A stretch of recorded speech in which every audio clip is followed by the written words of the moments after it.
Seja muito bem-vindo, eu sou Luciano S. e esse é o canal Casos Sobrenaturais Reais. Não deixe de fazer a sua inscrição e ativar o sininho para não perder os próximos vídeos e escreva nos comentários de que cidade você está nos assistindo. Desde já, o nosso muito obrigado.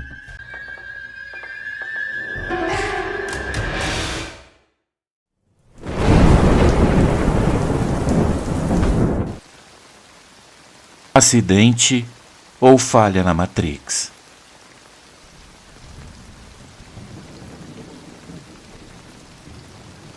Boa noite, Luciano. Meu nome é Miguel.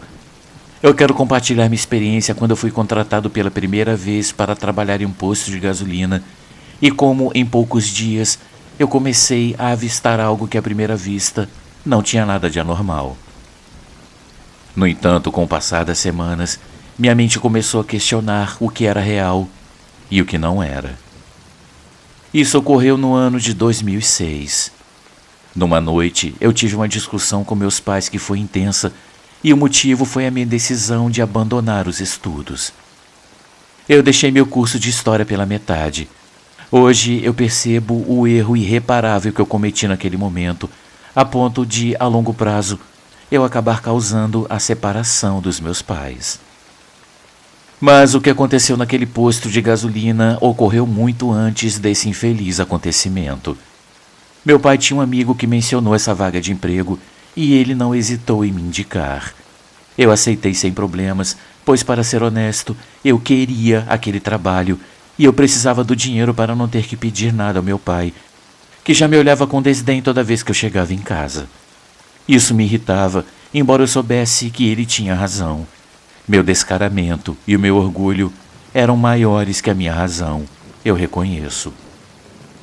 Meu primeiro dia foi totalmente normal.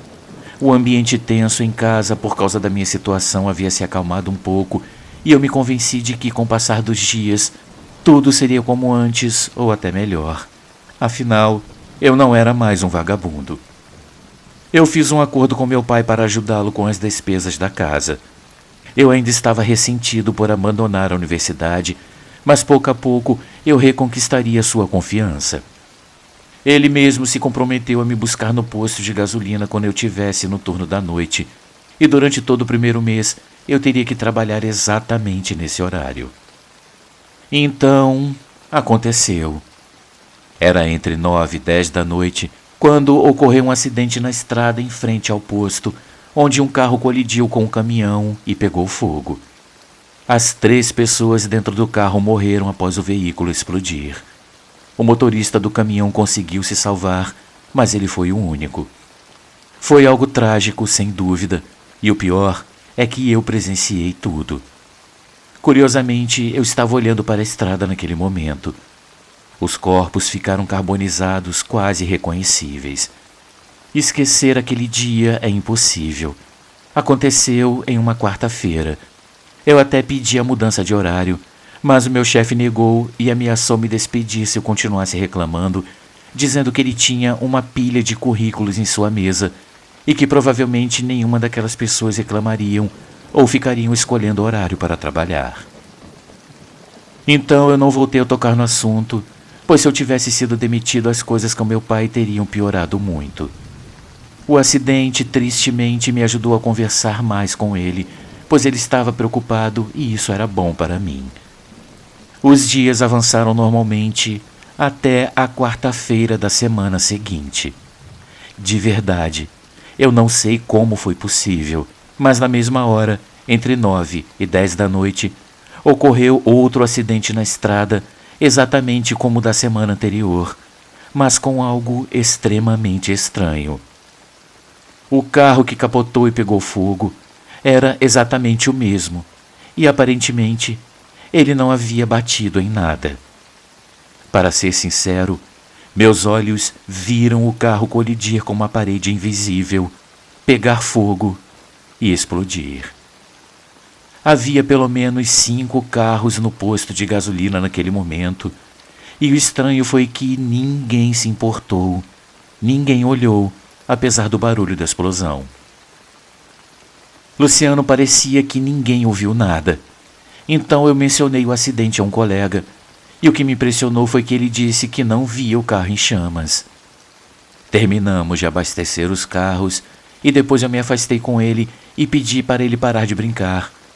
Mas logo eu percebi que ele não estava brincando. Meus amigos, os outros carros passavam pela estrada sem problemas, atravessando o carro acidentado, como se ele fosse um holograma ou uma ilusão. Eu pedi ao meu colega que esquecesse o que havia dito, mas que cuidasse da bomba por um momento. Eu pensei que eu estava perturbado pelo que eu presenciei na semana anterior e eu estava tendo alucinações. Mesmo assim, eu aproveitei para me aproximar do que parecia que só eu podia ver. Então, algo muito estranho aconteceu quando eu me aproximei. Eu senti o calor das chamas e eu podia tocar os pedaços de metal espalhados pelo asfalto. Eu coloquei minha mão nas chamas e me queimei, tanto que minha mão continuou ardendo por um bom tempo. Nunca na minha vida eu havia presenciado algo igual. Eu não só era o único que podia ver, mas eu também podia sentir. E isso não acabou ali. Os que estavam dentro do carro lutavam para sair, e eu observava seus corpos queimando e implorando para que eu os ajudasse. Meu corpo tremia ao ouvir suas vozes de súplica, mas de perto eu vi como os outros carros passavam por eles como se não houvesse nada ali. Eu falei com o rapaz que me implorava por ajuda e ele até me respondeu.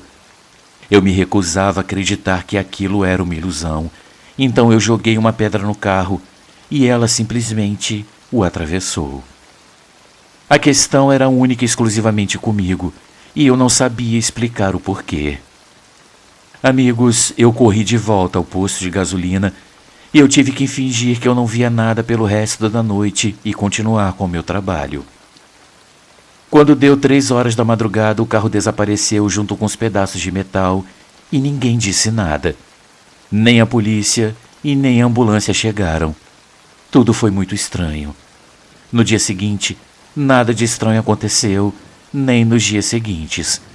Então, na quarta-feira da semana seguinte, o acidente se repetiu. Luciano, eu juro que eu não estou mentindo. O mesmo modelo de carro, o mesmo lugar, o fogo, a explosão, tudo se repetiu. Eu não podia mencionar o que estava acontecendo porque cedo ou tarde diriam que eu estava louco. Mas à medida que o tempo passava, eu comecei a pensar que meus colegas não eram reais e que eles na verdade não estavam ali. Logo isso começou a me afetar em casa e eu comecei a ignorar a existência dos meus pais. Eu sentia que eu estava enlouquecendo. O acidente logo se tornou mais real para mim do que as pessoas que realmente existiam. E no final, eu tomei a decisão de pedir demissão e sair dali de uma vez por todas. E isso foi o que causou a separação dos meus pais. Eu contei ao meu pai o que estava acontecendo e o motivo da minha decisão, mas ele me disse para sair de casa ou ele encontraria uma maneira de me internar em um hospital. Desde então eu fui morar com a minha tia e atualmente eu vivo com a minha esposa e a minha filha pequena. Eu contei essa história para minha esposa e ela ficou sem palavras. Eu juro que eu não espero que vocês acreditem em mim. Eu só queria mesmo compartilhar a minha história e saber se alguém como eu já vivenciou algo parecido. Seria muito importante para mim entender o que aconteceu e saber que eu não estou e nem nunca estive louco. Muito obrigado e uma boa noite a todos.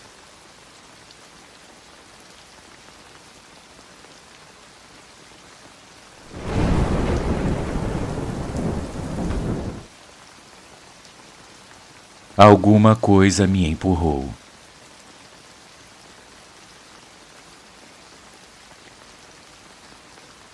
Boa noite, Luciano e ouvintes desse canal maravilhoso. Meu nome é José e eu espero que esteja tudo bem com cada um de vocês. Eu sou fã de todos os relatos que foram postados, mas em especial dos relatos de guardas e vigias.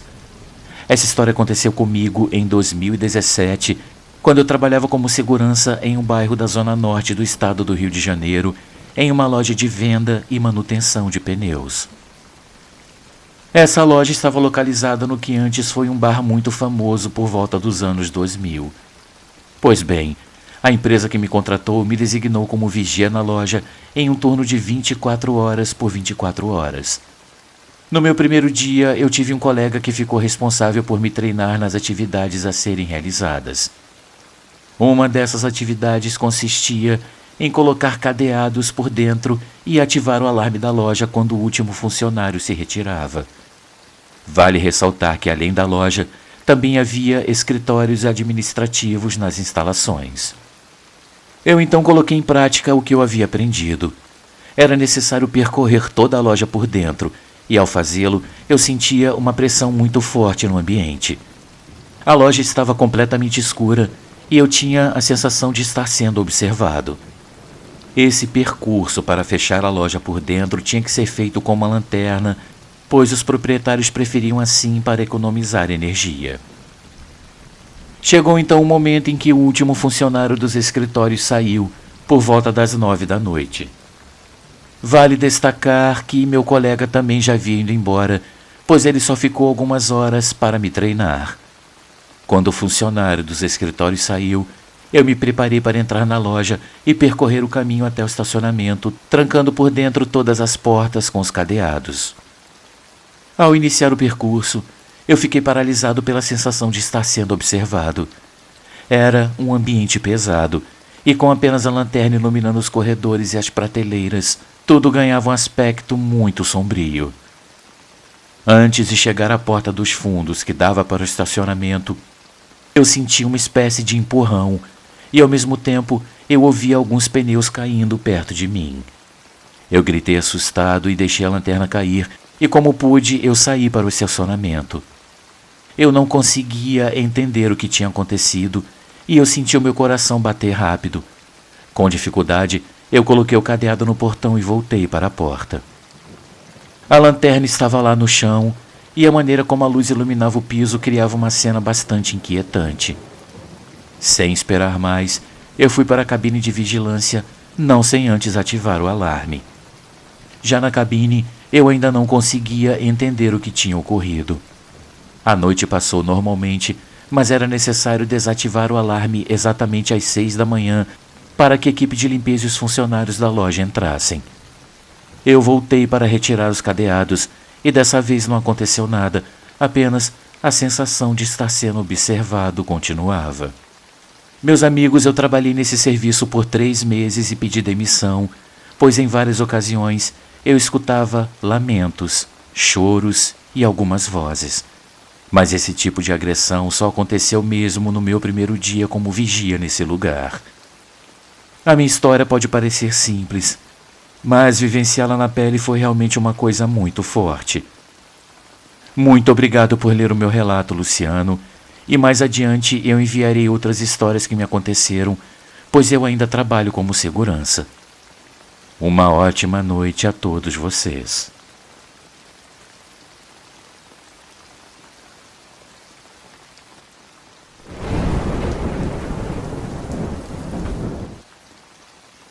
Amigos, uma pequena pausa no nosso vídeo, apenas para lembrar que o nosso canal é um canal independente e que para continuar existindo nós precisamos muito do seu apoio.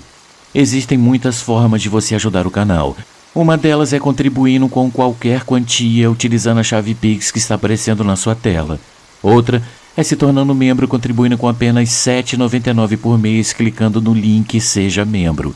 Você também pode nos ajudar sempre curtindo, comentando e compartilhando nossos vídeos, pois dessa forma a plataforma vai ampliar o alcance do nosso canal e ele será cada dia mais conhecido. Desde já, a gente agradece e agora vamos continuar com o vídeo. Meu avô garimpeiro.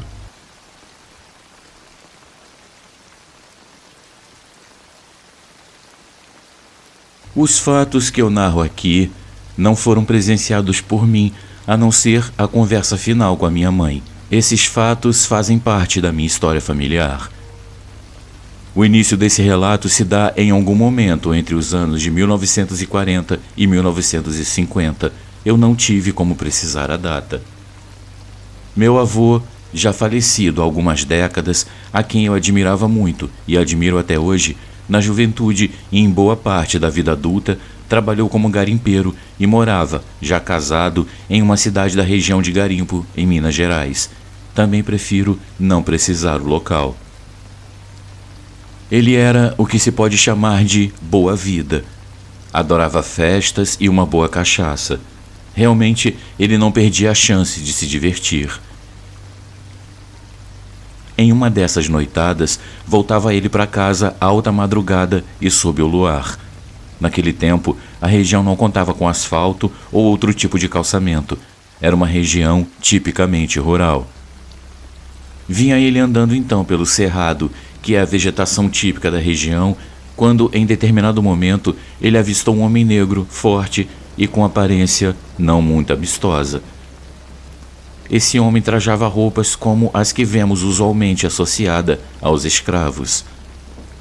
Não vou me lembrar das palavras exatas que aquele homem disse ao meu avô, mas disse ele que estava enterrado ali perto, desde os tempos da escravidão, um tesouro que pertencia aos escravos. Ele disse também que meu avô poderia tomar posse dele desde que suportasse as consequências e que também não deveria comentar aquilo com ninguém. Esse ponto da narrativa fica um pouco confuso na minha memória, mas meu avô foi localizado por amigos que deram por sua falta já com o sol a pino, ainda desacordado. Quando o acordaram e o indagaram sobre o que havia acontecido, narrou meu avô o que acontecera com ele na madrugada, lembrando-se ele também de que ele havia levado uma surra de alguém. Bem, os amigos dele, conhecendo sua fama de farreador e brincalhão, concluíram que ele havia imaginado aquilo sob efeito do álcool e que algum desafeto havia aproveitado do seu estado para bater nele. Mas meu avô seguia insistindo na narrativa que ninguém acreditava. Achavam que era mais uma brincadeira dele, mais um trote que ele estava fazendo. Algum tempo depois, de tanto insistir naquela história, alguns tios meus resolveram ir até o local onde ele dizia que o tal tesouro estava escondido. Procuraram por várias horas, mas nada acharam. Foram todos embora com a certeza de que aquilo tudo havia sido inventado. Décadas se passaram e, como ele não admitia que havia inventado nada, alguns dos meus tios resolveram ir mais uma vez à cidade que foi palco dos alegados acontecimentos. A essa altura, a família já havia se mudado para Belo Horizonte, em Minas Gerais. Depois de um fim de semana de buscas, novamente nada foi encontrado. Decidiram então encerrar definitivamente o assunto e não tocar mais nele.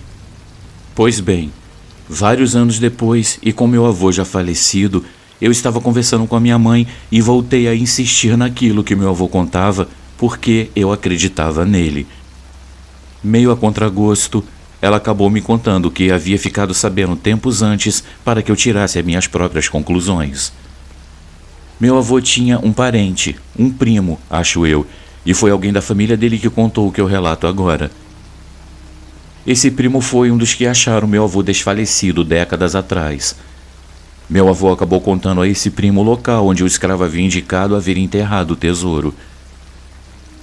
Essa pessoa disse, então, que o tal primo do meu avô havia ido logo no dia seguinte do ocorrido ao local indicado por ele e que ele havia achado o tesouro. Ouro e diamantes brutos. Ele contou ainda que o tal primo pegou tudo e o levou consigo, sem dizer nada a ninguém. Não sei como esse primo justificou para a família estar de posse daquilo tudo. A família logo se mudou para Belo Horizonte antes mesmo dos meus avós. Minha mãe conta que eles levavam uma vida abastada, mas não tiveram sossego. Doenças e acidentes fatais perseguiram a família dele dali em diante e praticamente todos eles morreram. Eu acredito que o tal tesouro tenha realmente existido, mas quem o aceitasse teria que aceitar também a maldição que vinha junto com ele.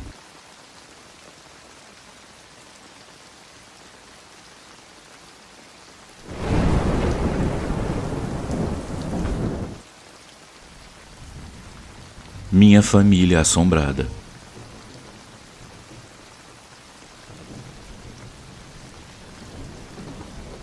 Estamos entre meados da década de 1960 e 1970. Minha mãe sempre foi muito religiosa, católica fervorosa e, tempos mais tarde, espírita. Nós morávamos em um prédio no centro da cidade, eu, meu pai, minha mãe e minhas irmãs. Não me lembro exatamente a motivação, mas minha mãe fez uma promessa para as almas sofredoras para alcançar uma graça, e tudo indica que ela a alcançou. Acontece que a minha mãe se esqueceu de cumprir a promessa. Pedir para celebrar 3 missas para essas almas sofredoras e desesperadas. Os dias se passaram e uma certa noite, aliás, já era madrugada, acordamos todos com barulho de panelas caindo no chão e de passos também vindos na direção da cozinha. Em seguida veio um ruído alto, como alguma coisa arranhando uma superfície de vidro. Todos ficamos apavorados, é claro, mas ninguém se atreveu a ir lá ver o que estava acontecendo. Bem, a sala do apartamento tinha uma grande janela de fora a fora na parede que dava vista para a área de serviço, a qual não foi surpresa quando, já de manhã, minha mãe, indo na cozinha, nos chamou e mostrou que no vidro da janela que eu falei estavam desenhadas, quase que à perfeição, 3 grandes letras M, como se tivessem sido feitas com aquele instrumento que os vidraceiros usam para cortar vidro e que tem a ponta diamantada. Meu pai ainda mostrou aquilo a um tio meu e ao meu avô. Meu tio ficou meio ressabiado e o meu avô achou graça. Parece que ele não tinha medo dessas coisas. Meu pai então chamou logo um vidraceiro para trocar o vidro e minha mãe correu até a igreja mais próxima para encomendar as missas que ela havia prometido. Mas nada aconteceu naquele apartamento. Nós já morávamos em outro prédio próximo ao anterior quando outros fatos estranhos começaram a acontecer. Tarde da noite, escutamos barulhos vindos do quarto das minhas irmãs. Como elas ficaram assustadas, fomos eu e meus pais ver o que estava acontecendo. Acendendo as luzes, vimos que as bonecas delas que ficavam em cima do guarda-roupas estavam todas no chão, como se tivessem sido jogadas de cima do armário. Nós colocamos as bonecas de volta ao armário e fomos dormir, mas nada aconteceu naquela noite. Passados alguns dias, o mesmo fenômeno se repetiu. Barulhos e bonecas no chão. Fizemos a mesma coisa, bonecas de volta no armário, e então fomos dormir. Essas coisas passaram a acontecer praticamente todos os dias, e aí sim, o medo tomou conta. Acabamos todos indo dormir juntos naquele quarto de medo. Não sei explicar por que não ficamos em outro cômodo, mas o fenômeno não se repetiu. Foi quando a minha mãe, comentando o caso com meu avô, pediu para ele ir dormir lá para que ele pudesse ver com seus próprios olhos. Chegou a noite e começaram os barulhos. Meu avô então, cada vez que caía uma boneca, falava em voz alta e zombando. Se tem alguém aí, arrasta o pinico e urina. Os barulhos, curiosamente, pararam naquela noite, e na noite seguinte estava lá o meu avô novamente de prontidão. A madrugada chegou e o show começou, então o meu avô repetiu a mesma frase, desafiando o que quer que fosse. O barulho parou por um instante e depois recomeçou. E o meu avô soltou a mesma frase, rindo agora ainda mais. Pois bem, o barulho parou e não tivemos mais bonecas caindo do guarda-roupas ou outros fatos estranhos. Pouco tempo depois, já estávamos morando em outro prédio quando o seguinte aconteceu. Certa noite, minha mãe resolveu começar uma novena dedicada às crianças que tiveram morte violenta e dolorosa, mas ela não disse o motivo. Já no último dia da novena, lá estava minha mãe fazendo suas orações com as luzes do quarto e do corredor apagadas. Ao terminar, ela notou uma certa claridade na porta do quarto e se virou instintivamente para lá. E o que ela viu? Não me lembro se ela disse que estavam à porta 2 ou 3 das crianças mais lindas que ela já havia visto. A claridade que a minha mãe via emanava das próprias crianças. Era uma aura produzida pelo corpo inteiro delas. Elas então sorriram para minha mãe como que agradecendo. Minha mãe sorriu de volta e viu as crianças desvanecendo na frente delas a menos de 4 metros de distância de onde ela estava. A sensação que ela sentia era de dever cumprido e de leveza, mas por via das dúvidas, ela não fez mais esse tipo de novena. Anos mais tarde, eu e uma das minhas irmãs, ambos já espíritas, conversando com amigos também espíritas, concluímos que a minha mãe era uma médium com a capacidade de sinestesia. O caso das bonecas certamente foi provocado por ela mesma. Nós concluímos também que a minha mãe era portadora de muita sensibilidade espiritual.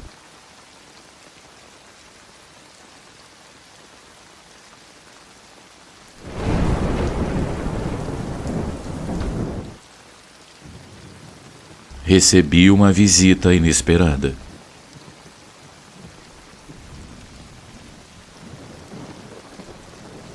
Esse relato aconteceu em meados de 2022 e aconteceu comigo mesmo.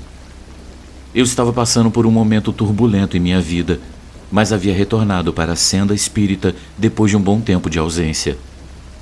As coisas começaram a se encaixar de volta, me trazendo tranquilidade. Eu moro sozinho em um apartamento em um bairro tranquilo de Belo Horizonte. Em uma manhã de um dia de semana, eu estava sentado no sofá da sala do meu apartamento, pensando no que eu ia fazer primeiro.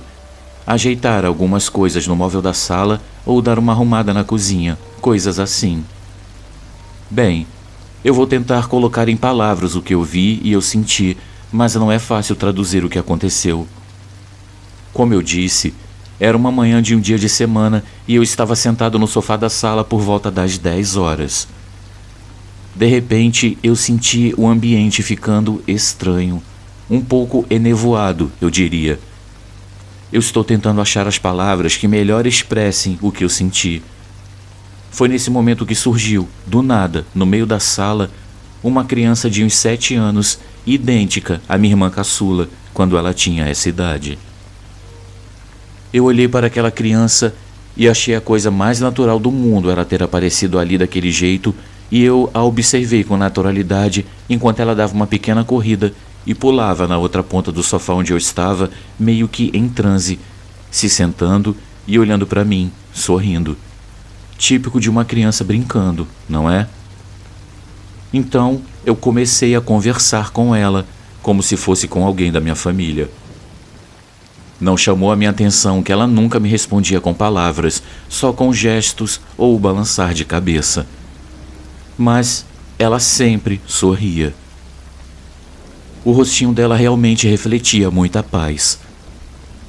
Esse monólogo durou pouco tempo, até que eu lembrei que eu precisava ir ao supermercado que fica a 2 quarteirões daqui de casa. Eu me levantei, peguei a sacola de compras, me dirigi para a porta, parei e perguntei para a criança se ela queria ir comigo. Ela só me olhou e não disse nada. E eu então falei: ok, pode me esperar aqui, que eu não demoro. Eu saí, fechei e tranquei a porta, e então eu fui para o corredor e chamei o elevador. Quando a porta do elevador se abriu, eu vi 2 senhoras lá dentro, mas eu percebi que elas não eram moradoras do prédio.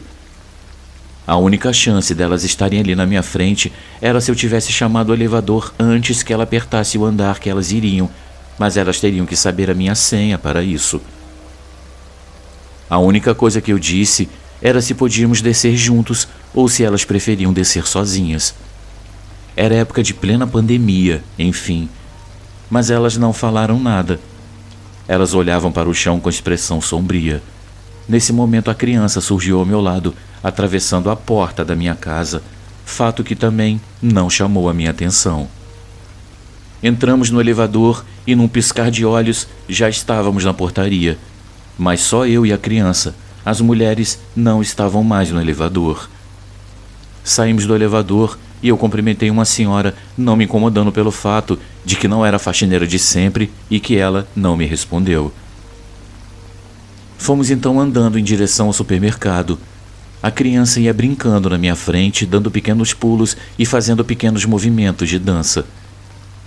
Em dado momento, ela cruzou na minha frente e eu disse: assim você me joga no chão. E eu ri. Ela sorriu também e passou para trás de mim, ainda brincando. Não demoramos nas compras e logo estávamos de volta ao prédio. Entramos e fomos para o elevador, mas coisas estranhas estavam me aguardando. Entramos no elevador e eu tentei digitar a senha do meu apartamento. Devo dizer que os botões do painel do elevador são do tipo de pressão e não de toque leve, e cada andar tem a sua própria senha. Mas quando eu tentava apertar a sequência de teclas da senha, era como se eu estivesse apertando uma parede com um dedo. Eu não conseguia apertar nenhuma tecla. Eu não sei porquê. Justo aquilo é o que me apavorou e não o que estava acontecendo até então. Eu espero que eu esteja conseguindo me expressar. O tempo parecia ainda mais lento e o ambiente tinha ainda aquele ar enevoado de que eu falei antes.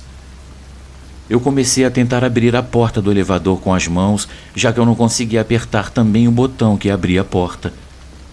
Forçando a porta, ela acabou abrindo um pouco, o suficiente para a criança conseguir sair. Contudo, eu continuei preso lá dentro. Eu pedi então para a criança apertar o botão da chamada do elevador que a porta talvez se abrisse e eu poderia sair. Na primeira tentativa, a porta se abriu, mas como tudo estava em câmera lenta, inclusive eu não consegui sair a tempo e a porta se fechou de novo. Essa ação se repetiu algumas vezes até que eu consegui sair com a criança ajudando a empurrar e a segurar a porta do elevador. Ela tinha o semblante bastante preocupado. O hall do prédio tem 4 poltronas, uma mesinha de centro, coisas de decoração e etc. Eu sentei em uma das poltronas e a criança em outra, em frente a mim. Então eu voltei a tentar conversar com a criança, mas não conseguíamos nos comunicar. Foi nesse momento que chegou meu vizinho e eu, sentado, girei para minha esquerda na poltrona para cumprimentá-lo. E foi aí que eu vi que na poltrona ao meu lado tinha uma pessoa sentada, uma senhora idosa, mas eu também não conseguia ver o seu rosto. Ela usava um daqueles mantos com capuz e ela estava meio curvada. Aliás, a melhor descrição que eu posso dar daquela senhora era que ela se parecia muito com uma pequena imagem que eu tenho da Inhashika, inclusive a cor do manto, que era cinza escuro. Então, como eu estava dizendo, eu me virei para cumprimentar o meu vizinho estendendo a mão. E foi quando a criança deu um pulo da poltrona e fez para mim um sinal de pare com a mão direita. Eu percebi que a criança ficou com receio de que eu encostasse na pessoa que estava sentada na poltrona ao meu lado e essa pessoa sequer se moveu. Também não sei se o meu vizinho notou algo estranho no meu comportamento. Ele pegou o elevador então e foi embora. Eu lembro de ter pensado, será que eu já consigo fazer o elevador funcionar? Mas eu não tomei nenhuma providência. Ao contrário, voltei a tentar conversar com a criança. E a falta de comunicação persistia. Foi quando eu perguntei olhando fixamente para ela. Me diga, eu morri? E ela, me olhando meio séria, fez um gesto de cabeça que eu entendi como um sim. Em vez de entrar em pânico, eu pensei, ok, e passei a querer mais explicações sem conseguir nada em retorno, no entanto. Acabei cansado daquilo e disse para ela um pouco irritado, bom, se você não quer conversar, eu vou rezar, que é melhor. E assim eu fiz. Fechei os olhos e comecei a fazer as orações que eu estou acostumado e a recitar os salmos que eu conheço. De repente, eu abri os olhos e não havia mais ninguém comigo. Tanto a criança quanto a idosa haviam sumido.